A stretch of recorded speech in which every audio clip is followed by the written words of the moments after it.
আসসালামু আলাইকুম ওয়া রাহমাতুল্লাহ। এই পৃথিবীতে সন্তান ভূমিষ্ঠ হওয়ার পর তাকে সম্বোধন করে ডাকার জন্য একটি নাম রাখা অবশ্যই গুরুত্বপূর্ণ।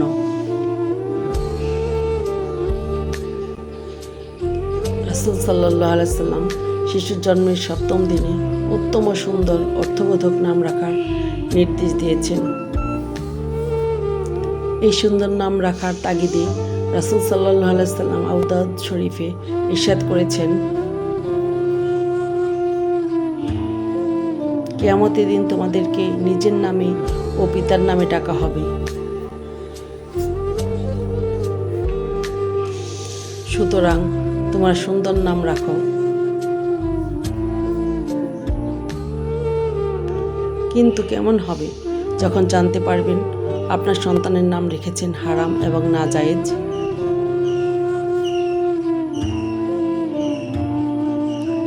সত্যি সেটি বড় ধরনের ভুল হবে।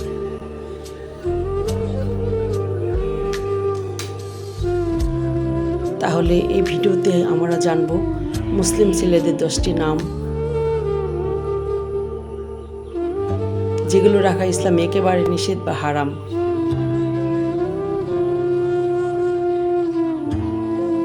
কিন্তু আমরা তো জানি না আসলে আমরা কোন আলেম বা কোনো ওলামা একরামের মজলিস থেকে বা জ্ঞানচর্চা হওয়ার মজলিস থেকে দূরে চলে গেছি,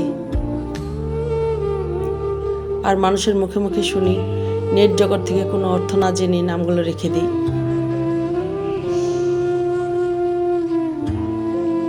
যার ফলে সেই নামগুলোর প্রভাব সেই মানুষের উপরই পড়ে।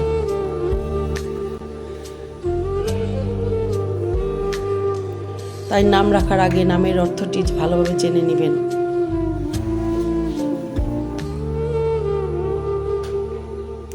রাসূল সাল্লাল্লাহু আলাইহি ওয়াসাল্লাম বলেছেন, হে মানব সকল, নামের অর্থকে দেখার চেষ্টা করো, কেননা নাম দ্বারাই কিয়ামতের দিন মানুষের বকশিশ হয়ে থাকবে।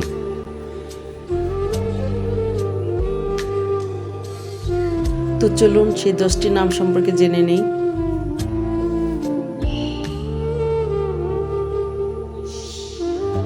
যেগুলো ইসলামে শুধুমাত্র মাকরুহ নয়, বরং ইসলামে হারাম এবং নাজায়েজ।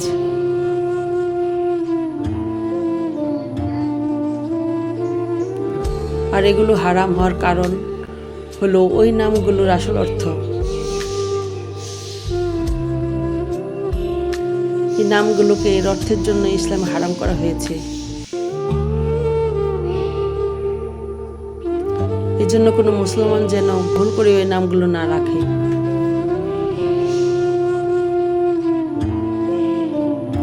আর যদি কেউ ভুল করে এই নামগুলো রেখেও দেয়,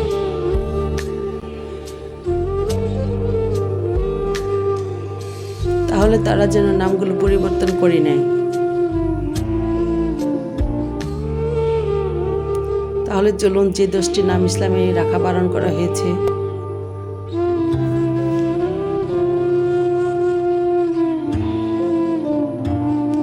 আরিয়ান, এই নামে আরবিতে কোনো অর্থ নেই। আরিয়ান হলো ফার্সি শব্দ।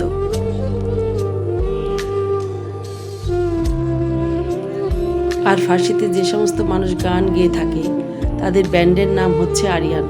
তাই এই নামটি ইসলামে রাখা অনুচিত।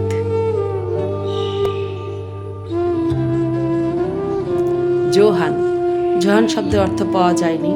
এই নামের কোনো অর্থ নেই। এটি একটি অর্থহীন আরবি শব্দ, তাই ইসলামে এই নামটি রাখা ঠিক নয়। জায়ান, জায়ানের মানে হলো লোকসান বা কমে যাওয়া।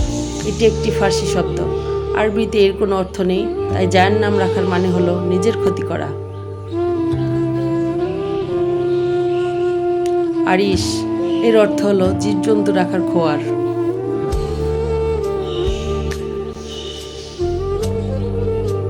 আব্দুল শামস, এটির অর্থ দ্বারা সূর্যের ইবাদতকারী। এজন্য ইসলামে এই নামটি রাখা হারাম।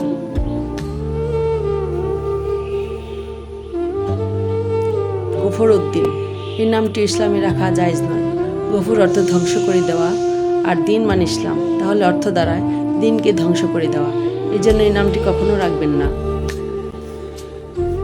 আব্দুল মা আ এর অর্থ পানির বান্দা, মানে পানিকে যে পূজা করে।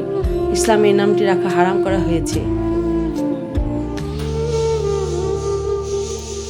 আব্দুল হাজর, এটার অর্থ দাঁড়ায় পাথরের পূজাকারী, মানে পাথরের ইবাদতকারী। ইসলামে এই নাম রাখা হারাম।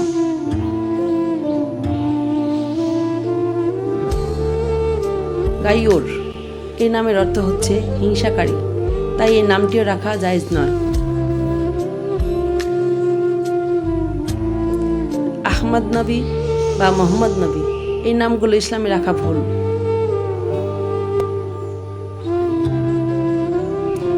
আপনি এমন নাম রাখবেন যার অর্থ আপনার জানা আছে।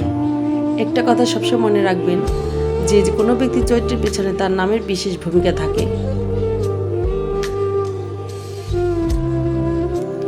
মানুষের যেমন ধরনের নাম হবে, আল্লাহ তাআলা তাকে সেই হিসাবে সম্মান দান করবেন।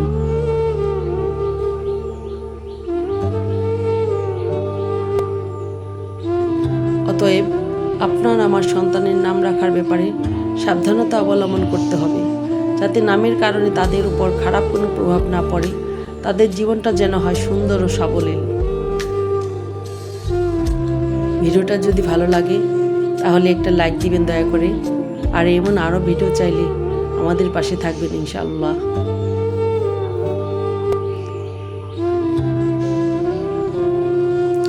আজকের মতো এখানে শেষ করছি। আল্লাহ হাফেজ।